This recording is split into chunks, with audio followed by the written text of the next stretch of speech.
আসসালামু আলাইকুম ভিউয়ার্স, চলে আসলাম এফডি কিচেন থেকে আবারও নতুন একটা ভিডিওতে আপনাদেরকে স্বাগতম জানাতে। আশা করি আপনাদের ভালো লাগবে, সাথে থাকুন। আজকে আমি যে রেসিপিটা আপনাদের সঙ্গে শেয়ার করব তা হলো কিভাবে আমি পাকা আম দিয়ে আমসত্ত্ব তৈরি করি, সেই রেসিপি আপনাদেরকে দেখাবো। তো চলুন তাহলে শুরু করা যাক, আর কথা নয়। এখানে আমি হাড়ি ভাঙ্গা আম 5টা নিয়েছি, আপনারা যে কোনো আম দিয়েই করতে পারেন। আমি এগুলো পানি দিয়ে ধুয়ে নেব।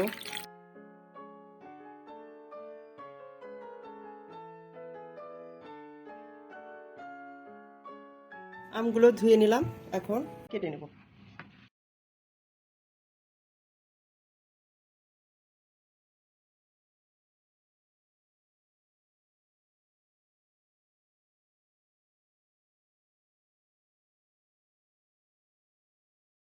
আপনারা এইভাবেও ছিলে নিতে পারেন।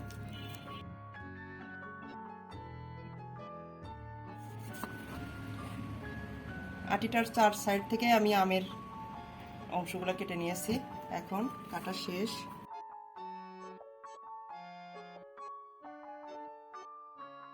তো আমার এই আমটা মোটামুটি শক্ত আছে, যে জন্য আমি ব্লেন্ডার করে নেব। আর আপনারা চাইলে বেশি পাকা আম হলে হাত দিয়ে ছেনে একটা ছাকনাতে সেকে নিতে পারেন।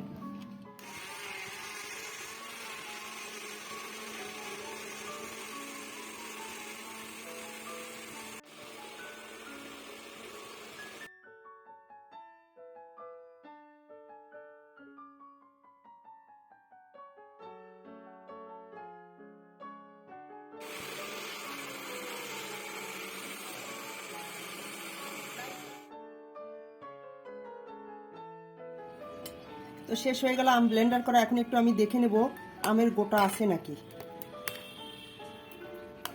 তাহলে ছাকতে হবে, এরকম 2-1টা গোটা, এই যে গোটা থেকে গেছে, এটা বের করে নিতে হবে, সেকে নিতে হবে। তো আমি একটা পাত্র নিয়েছি, ফ্রাই প্যান। এখানে আমি আমটা ঢেলে নেব।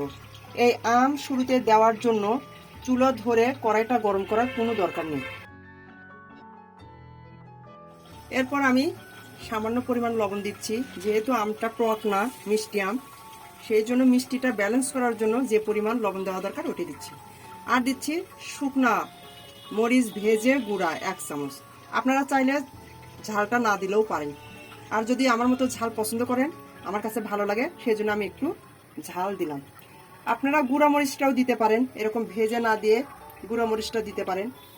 তো এখন আমি চুলাটা অন করে দিলাম, আর এই উপকরণগুলো একসাথে মিশিয়ে নেব। আমি চিনি না দিয়ে আমটা ভালো করে একটু নাড়াচাড়া করে পানিটা শুকিয়ে নেব। ব্লেন্ডার করার সময় কিন্তু আমি পানি ব্যবহার করিনি। যদি আম শক্ত থাকে তাহলে পানি ব্যবহার করলে একটু সুন্দর হয়। তো এখন আমি দিব সামান্য পরিমাণ বিট লবণ। আবারও আমি অনবরত নাড়াচাড়া করব।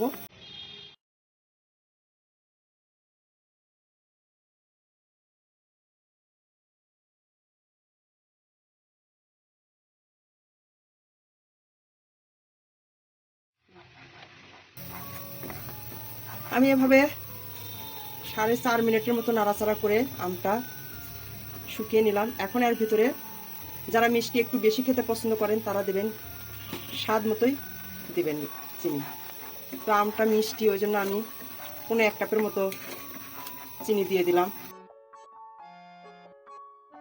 দেখুন হয়ে গেছে মোটামুটি। আমি যে ট্রেতে বা যে খঞ্চাতে আমি এই আমসত্ত্বটা রোদে দিব, সেটাতে যেন মেলতে পারি ডিমের মতো করে। বেশি পাতলাও রাখা যাবে না, আবার বেশি ঘনও করা যাবে না, তাহলে মোটা হয়ে যাবে, মেলানো যাবে না। এখন আমি নামিয়ে নেব।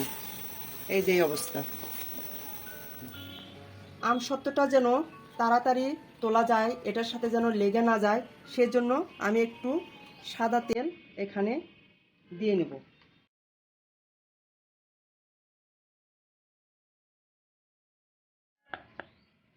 এখন আমি এটাতে ঢেলে নেব।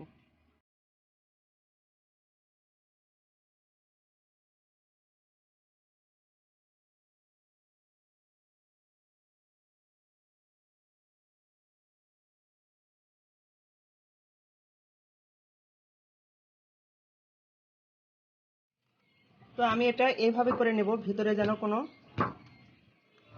জায়গা ফাঁকা না থাকে। তো আমি আরও একটা ছোট জায়গা নিলাম, ওটাতেও হালকা হাতে তেল নিয়ে, সাদা তেল নিয়ে ব্রাশের মতো করে দিয়ে নিয়েছি। এখন বাকি আমের রসগুলো এখানে ঢেলে দিলাম।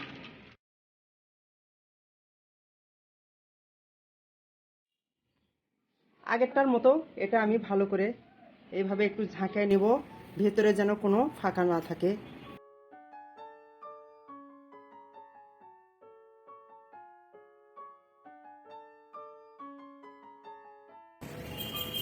চলে আসলাম ছাদে, আমার ছোট্ট বাগান দেখুন, এই যে আম গাছ,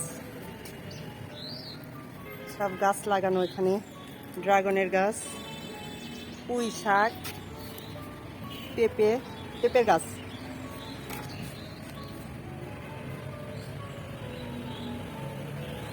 আমার বাসার বারান্দাতেও এরকম গাছ আছে, ওখানে জায়গা হয় না, যে জন্য ছাদে দিয়েছি। এই যে আমসত্ত্ব এখানে দিলাম। আচ্ছা, এটা দেওয়ার সময় একটা জিনিস খেয়াল রাখতে হবে, যে যে জায়গাটাতে আমি দিব, এই যে এখানে ছাদের মধ্যে একটা পিলার আছে, পিলারের ওপর দেবো, এখানে দেখতে হবে সমান জায়গা যেন হয়, না হলে কিন্তু এক সাইডে মোটা হয়ে যাবে আর এক সাইডে পাতলা হয়ে যাবে।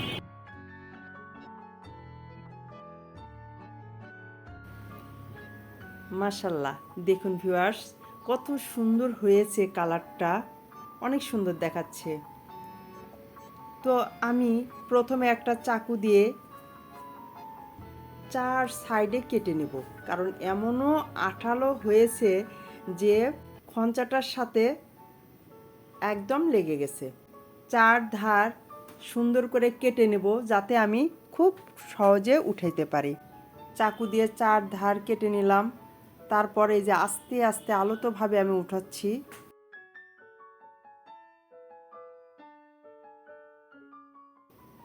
দেখুন ভিউয়ার্স, অনেক সুন্দর হয়েছে আমসত্ত্বটা, কালারও সুন্দর হয়েছে। দেখুন কত সুন্দরভাবে উঠে আসছে, আর অনেক সুন্দর হয়েছে। ক্যামেরায় কেমন দেখা যাচ্ছে জানি না, তবে বাস্তবে দেখতে এতটাই সুন্দর হয়েছে, আমি কি বলবো।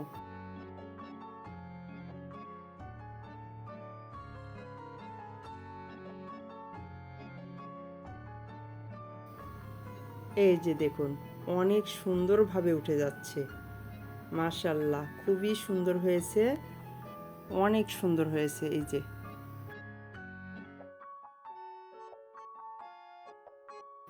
এখন আমি এটা সুন্দর করে কেটে আপনাদেরকে দেখাচ্ছি, দেখলে বুঝতে পারবেন আমি কিভাবে এটা রোল করি।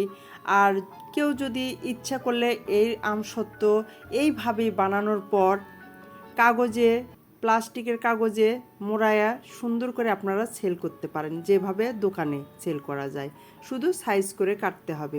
এখন আমি খাওয়ার জন্য কিভাবে কাটতে হবে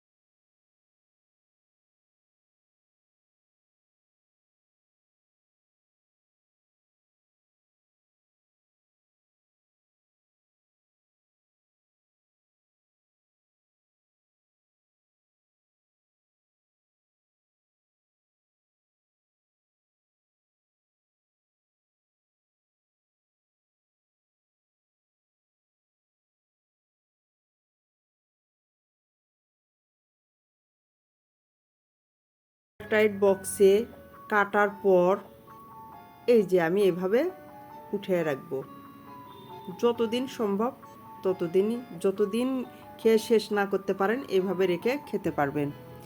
আর আপনাদের যে সাইজটা আপনাদের কাছে ভালো লাগবে, যে ডিজাইনটা ভালো লাগবে, সেই ডিজাইনে আপনারা কেটে নিতে পারবেন।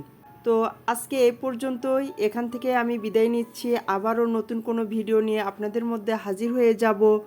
তো ভিডিওটি শেষ করার আগে আপনাদের কাছে একটা অনুরোধ থাকবে, সেটা হলো, যদি আপনাদের কাছে ভিডিওটা ভালো লেগে থাকে তাহলে ফ্যামিলি এবং ফ্রেন্ডসদের সঙ্গে শেয়ার করবেন, পেজে যেয়ে ফলো দেবেন, চ্যানেলটি সাবস্ক্রাইব করবেন, যাতে পরবর্তী ভিডিওগুলো খুব সহজে আপনারা পেয়ে যান। তো ভালো থাকবেন, দোয়া করবেন। আসসালামু আলাইকুম।